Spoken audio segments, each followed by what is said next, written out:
Hello kids! Today we will draw a unicorn. Let's start by drawing a curved line, like a reverse S shape. Then, draw a horizontal F shape for the unicorn's head and snout. Next, draw a U shape for one of the unicorn's front legs. Draw a curved line for its belly, and then draw a half-curved bracket shape that continues to become like a reverse question mark shape for its hind leg. Now, let's draw the remaining back legs.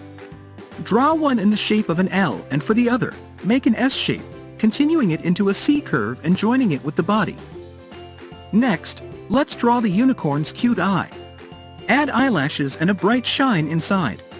Then, draw its nostrils by adding two thick dots and a smile by adding a curve below.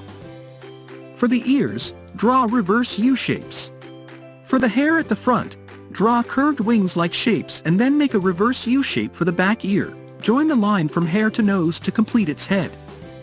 Now, let's draw its back hair. Start by drawing a banana-like shape, followed by 3 more shapes that resemble curved leaves.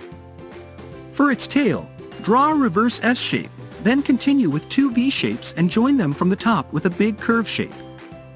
Also, add small curves inside the legs to separate its leg from its horseshoe. Finally, we will draw its iconic horn. Draw a reverse V shape on top of its head, then add curves to make it look like a swirl. We can add texture to its hair by adding curves inside the hair shapes. That's it, kids! I hope you enjoyed this video. Please like and subscribe to my channel, Kids Art N Doodle. We will be back soon. Till then, bye-bye.